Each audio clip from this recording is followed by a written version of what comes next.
Over 560 Twins fans gathered Wednesday night at the Cathedral of the Sacred Heart as the Minnesota Twins Caravan rolled into Winona. The night's lineup included new Twins manager Paul Molitor, all-star closer Glenn Perkins, new third base coach Gene Glenn, radio announcer Chris Atterbury, and mascot TC Bear. Molitor said being hired to manage the team he cheered for as a boy is a great opportunity.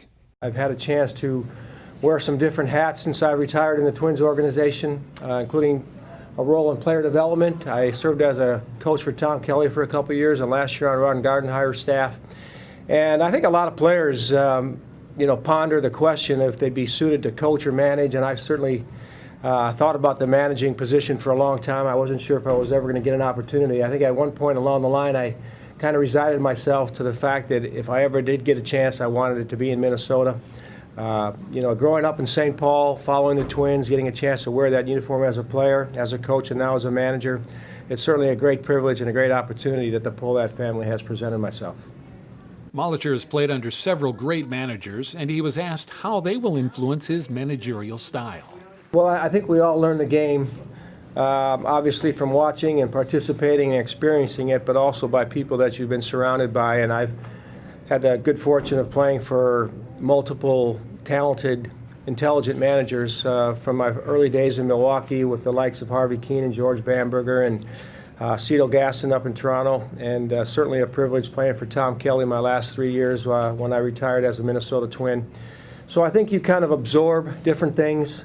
You hopefully have your own style or your own ideas about certain things that you can put your stamp on your club.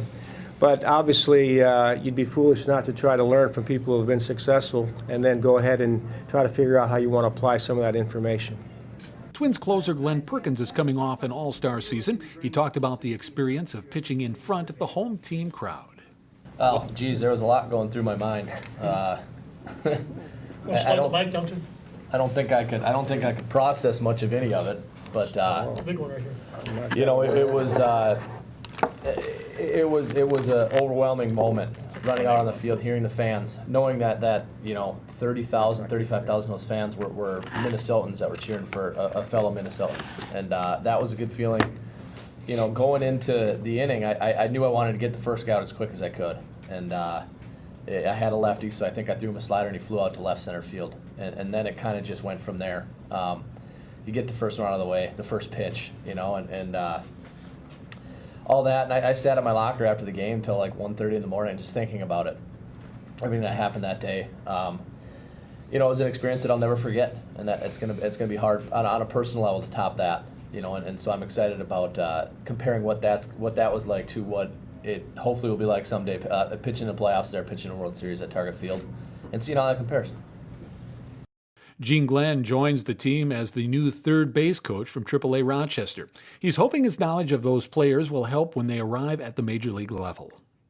I hope to bring some knowledge, too, about the guys that have played in AAA the last 3 years, maybe some background on those guys, some of the guys that might be close but aren't here right now, maybe a little deeper history on how they played there, some guys that did come up in September and do okay. You're really looking for those guys that can play in October and get you to October. And that's really what we got to find out, if some of these guys are going to rise to that occasion. So I think our group coming through is going to be strong, and they're going to have that aggressive, make-up, confident style. It's just a matter of when some of those guys become additions here. Molitor has been to Winona several times as a high school basketball player. Some of you may remember him from the days when Cretin-Durham Hall used to take on the Cotter Ramblers on the hardwood. Further to some of you guys that are a little bit older, like myself, there was a day when in high school, Winona Cotter was part of the conference that we would play in basketball every year, so we would come down here to play. And that was before the merger. The old parochial and private tournaments, or public tournaments, were separate, but that was just a couple of decades ago. So. The Twins made two high-profile offseason acquisitions, signing free agents Torrey Hunter and Irvin Santana.